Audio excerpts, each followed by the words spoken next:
Iniwan na naman ako. Iniwan na naman ako.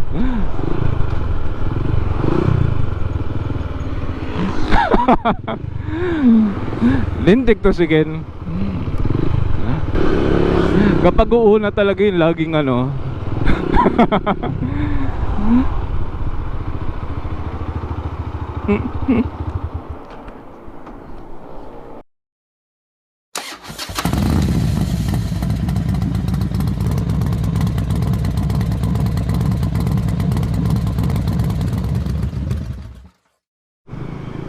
Okay, so waiting for Ken.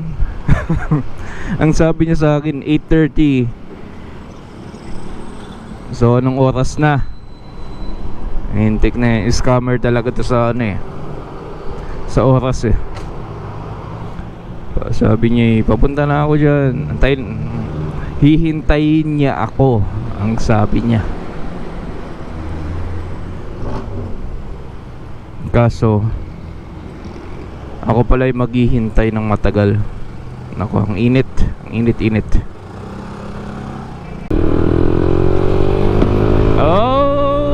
Okay.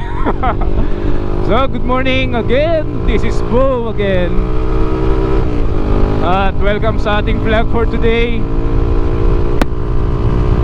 Yan, kung mapapansin nyo, medyo maingay.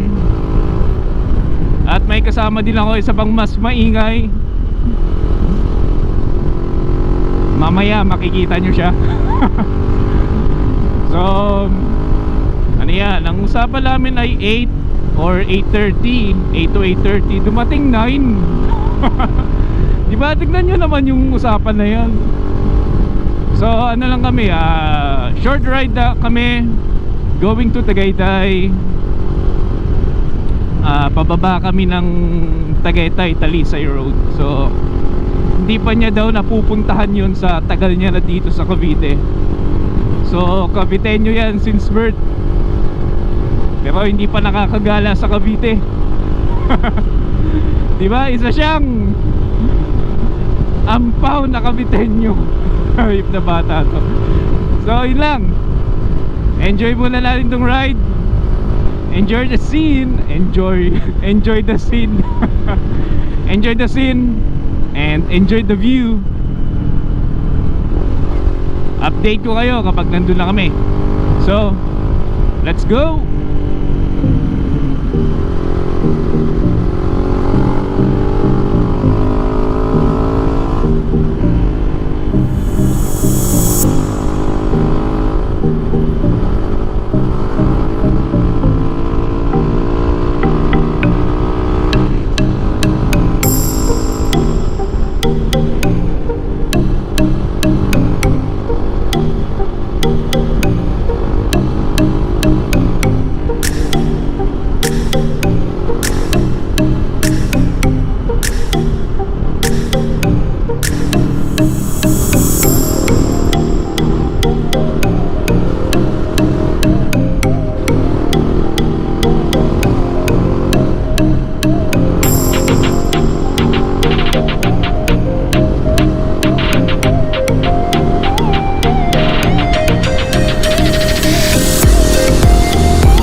So nasa silang pa din kami. Napakahaba ng silang Cavite. Ang silang is yan, nasa silangang bahagi siya ng ano eh, mapa ng Cavite. So kaya siya tinawag na Silang Cavite.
Hindi nakatisikin.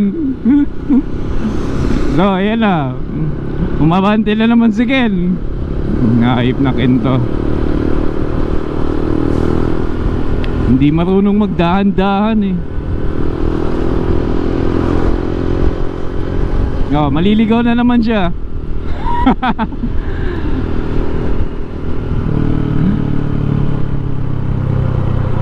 Naligaw na naman si Ken.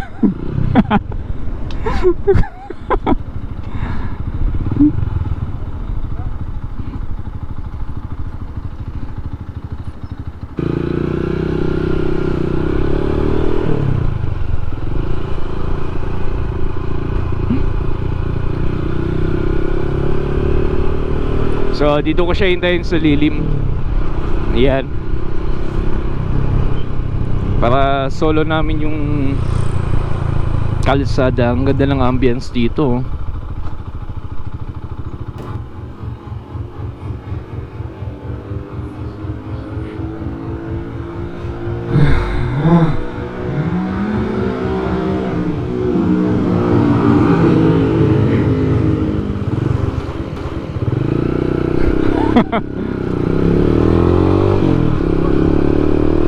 So ayun siya. Ayun si Ken. Yan, so dapat slow down lang tayo. Huwag tayong ano huwag tayong masyadong mabilis. Ayan si Ken, di ba? Astig.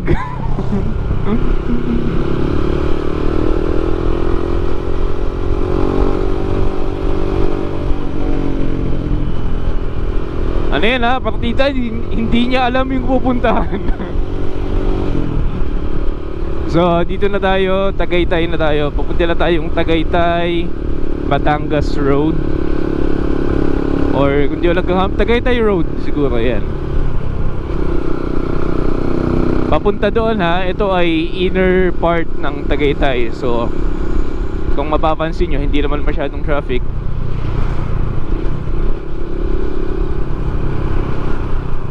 Yan. Although hindi naman talaga traffic pag mga ganitong days, weekdays.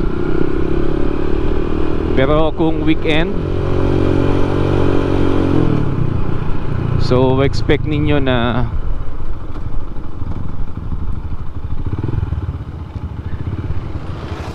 ano?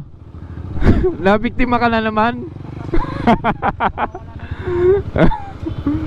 Dito diretso lang. So chill lang tayo, takbong 60-70 lang tayo. Hindi natin kailangan bumakbak masyado, no? So I hope na rinig pa din tayo kahit na naka-open visor ako. Saka ko na nga, yan, closed visor na. So chill ride lang naman tayo dito.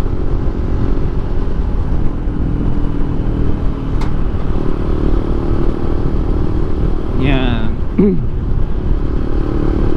Malamang sa malamang alam na niya to, hindi lang niya alam kung paano puntahan, or marahil nakapunta na siya.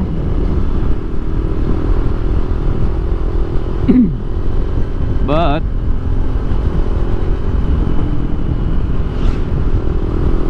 yan, pupuntahan namin yung Taal Talisay Road. So konting trivia nga pala, no? So sa Taal Talisay Road, ito ay umaabot ng 11.7 kilometers, no? So yung haba niya o yung distansya niya ay 11.7 kilometers, na kung saan ito yung nagdudugtong between Tagaytay, Cavite and Batangas. So sa Talisay, pagbaba mo Talisay, Batangas yun, na papunta lang Tanawan. Pag kumanan ka, pag kumaliwa ka naman, papunta sa bayan ng Lipa, Batangas. So doon naman yun papunta.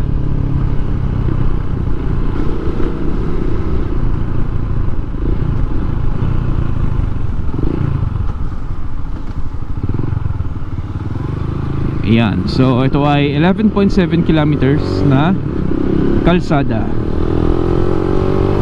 Tapos nga pala no, kilala to bilang isa sa mga, sabi nga nila, sa mga nabasa ko din is, this is one of the deadliest road in Southern Luzon or maybe in the Philippines. Kasi meron siyang mga clip, CLIP, no? So yung clip na kung saan pag turn mo, mamaya papakita ko sa inyo. Wala kasi tayong drone, yung lumilipad, para maipakita yung mga kalsada o yung buong kalsada, no? Tiis muna tayo dito sa motovlog. Sabi ko nga sa inyo, kung meron kayo naiisip na ibang content, so comment down. So parang mga ganito, yan yan, mga ganitong likuan. So kung sa camera is diretso siya, dito ano siya, pababa talaga siya.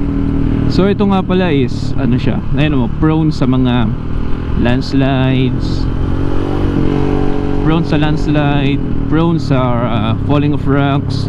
So dapat talaga mag-iingat tayo, no?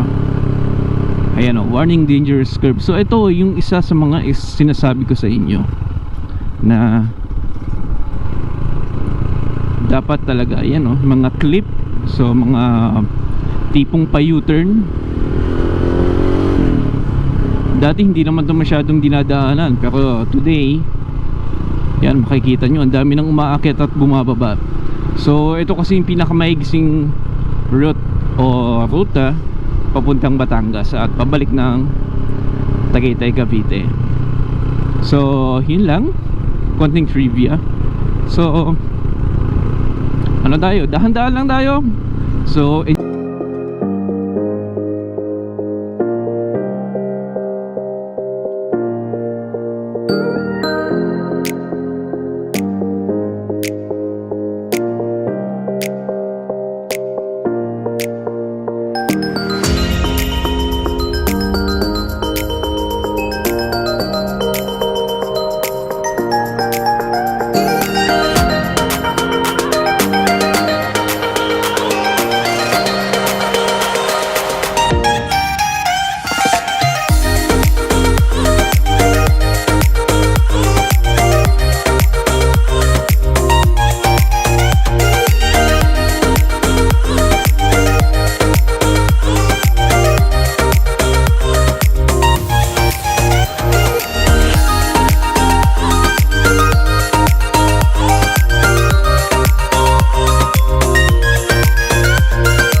actually ang ganda ng kalsada dito. So kung medyo nature lover kayo, so may enjoy nyo tong scene, may enjoy nyo tong view ng kalsada. So ngayon wala nang mga ano dito, mga lahar, wala nang mga buhangin or ash falls. Lahar, no? Kala mo naman umagos dito yung yung tubig. Wala namang ganun. So sorry po, correct me if I'm wrong. So wala na dito yung mga ash falls, no? So marahil sa pag-uulan-ulan is nabawasan na siya or naagos na siya pa ibaba. Yan. So mga dahon-dahon na lang, no? So sa mga magra-rides pala dito, no, sa mga pumupunta dito, so mag-iingat po kayo palagi, lalo na kapag yung maambon, pag maulan. So minsan may naiipon na lumot sa gitna ng kalsada, so you must be careful. So dito na kami, I'll update you later.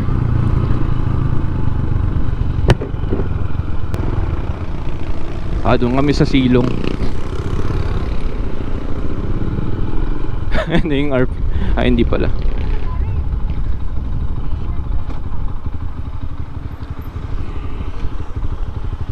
Tabi tayo sa Ninja.